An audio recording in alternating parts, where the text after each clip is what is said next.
Today we'll be discussing Canvas quizzes. The tutorial videos that Instructure Canvas LMS produces provide a great overview, but I did want to show some additional utilities you might find helpful. First of all, any assessment that Canvas administers is called a quiz.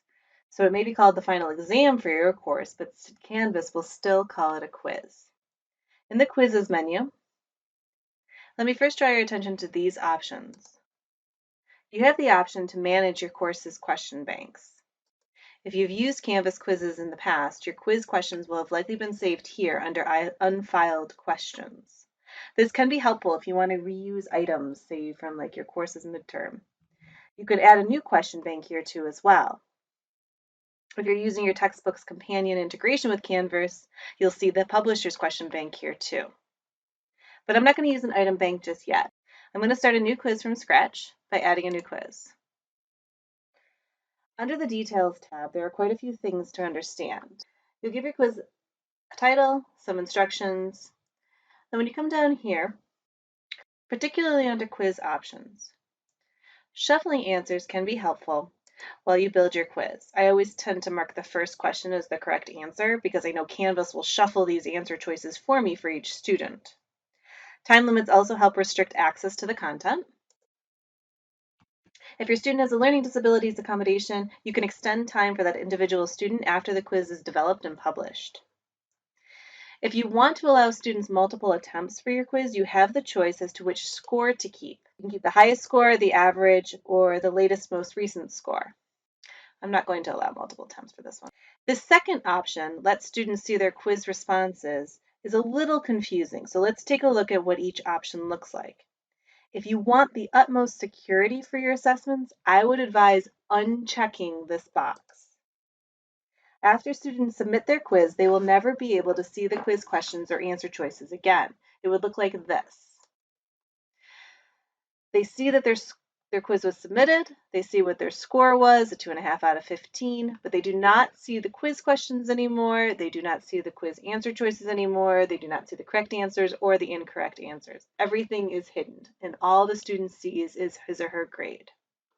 Of course, you can always offer a review session at a later date, but leaving this box unchecked guards against students sharing your quiz questions with others who have yet to take the quiz. Now, if you check this box, but don't let students see the correct answers, you leave this box unchecked, that looks like this. Students see what their score was, but they also see the questions again and the answer choices, and they know which one they got wrong. So yes, they don't know what the correct answer is, but they are still seeing the question again, they are still seeing the answer choices, and they're still seeing which ones they got incorrect. The last option, to show the question to see the correct answers immediately, looks like this. Students see their scores, they see the questions, they see what the correct answer was and their incorrect answer. They also know which questions they got correct. If you leave this unchecked, you always have the option to check it in the future after all quiz responses have been recorded. Now, showing one question at a time means that students cannot scroll through and see all of the questions. If you choose this option, you also have the option to lock the question after the student answers. So he or she will see the question, select the answer, and then they will never be able to revisit that one again. It does add to the security of your assessment. I'm going to leave it off though, because I think students like to scroll through the test and do the questions they can first and then come back to the ones they have trouble with. Requiring an access code means that your quiz is password protected. They cannot get into the quiz until you share this password with them, maybe in a PowerPoint or another assignment. You would filter IP addresses if you wanted students to be in a certain location to take your quiz. The Assign To field is important to understand. By default, your quiz is assigned to everyone. Here's where you put in your due date, your time, and when the quiz is available from and until. You might want your quiz available a little earlier or for a whole day longer.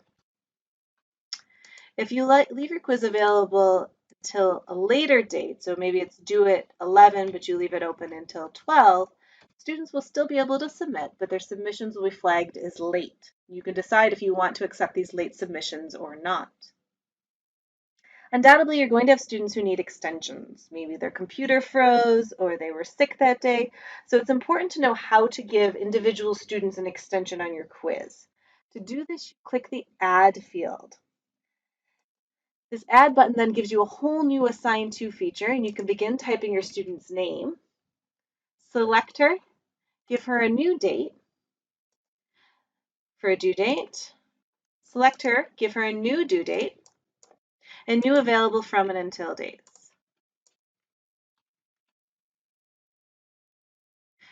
You'll note this is done correctly when you have assigned to just this student's name, and then the higher field will be changed to assign to everyone else. You can do this for every student that needs extensions on your quiz.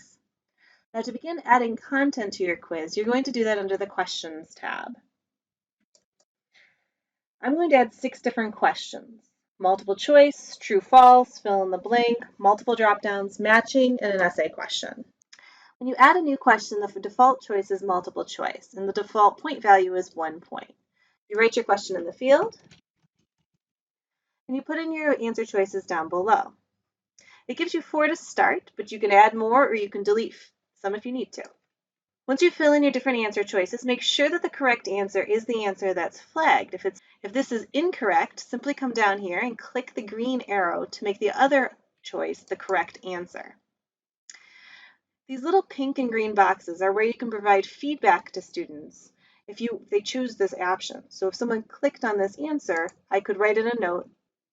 This is entirely optional. You do not need to put in feedback to students here. If you wanted fewer options, you would just trash that, and then you'd be down to 3. If you wanted more, you just add another. To finish this question, you click Update Question. To put in a true-false question, change from the drop-down menu from multiple choice to true-false. You can again check and see if your point value is what you want. By default, the answer is going to be true. If it's incorrect and it's false, you can just click the arrow. This one is true. Click Update Question.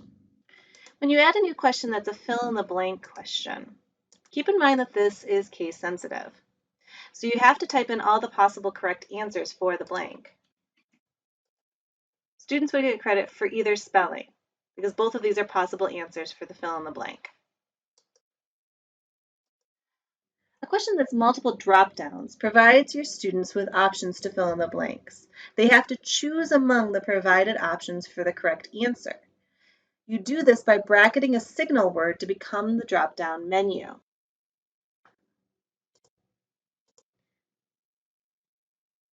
You provide the correct answer as well as any possible distractor answers down below. Once you have all of your answer choices, make sure that the correct answer is shown. Click Update Question. Now is a good time to show you what the course details option looks. Checking this shows your question a little bit more like what your students would see, so you have an idea of what they're going to be up against. The last question I'm going to show you is matching. Put in some details here and note the point value. If you're going to have more than one matching items, you might want to give this a few more points, because for each one that they get wrong, they're going to start going down by a fraction. Add your item stamps on the left and your possible answer choices on the right. You can put in additional match possibilities, additional distractors, so there's more options on the right than there are choices on the left.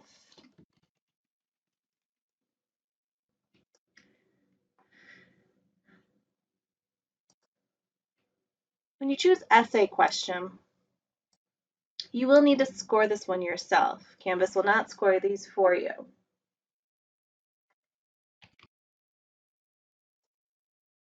Once you've put a few questions in, you can randomize the order by using question groups. If you want all students to be asked the same questions but just in a different order, creating a new question group is an easy way to randomize your test. Give the group a name and decide how many questions to pick. Create the group, and then you can click and drag questions into this group. So I'm going to drag in all of my 1-point questions. Just click and drag.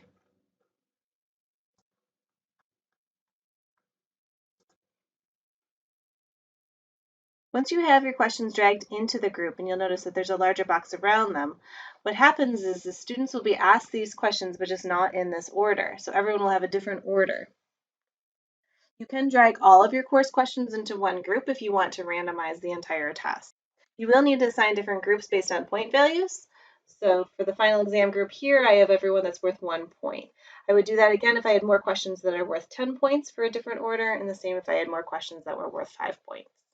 In question groups, you also have the option to link to your course's item bank. You click the link to a question bank, and you can find your existing unfiled questions and pull from there as well. You can decide how many questions they're pulling from that bank and how many points each would be worth. You can set the group to pull only a few items from that bank, which would further randomize your assessment, and this guards against 2 students getting the same test. The Find Questions option also links to your course's question bank. So if there's a specific question you have in mind, you can click under Unfiled Questions and search through and find that question you're looking for. Once you find it, you can just tick the box and then add the questions to your quiz. You can also add them directly into a group if you'd like. Once you're happy with your quiz, you can click Save or Save and Publish. Remember, even if you publish your quiz now, students will not be able to start it until the available date. After the course is published, you now have the option to moderate this quiz. This is where you can add extra time for students with learning disabilities accommodations. Clicking on Moderate this quiz and then clicking on the pencil icon next to the student's name gives you the option to add in extra minutes. Save your changes.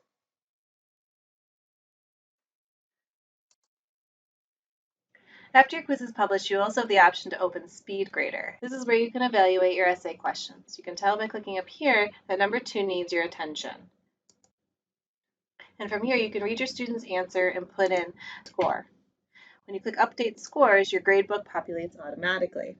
You can check these by clicking on Grades. Thanks for watching.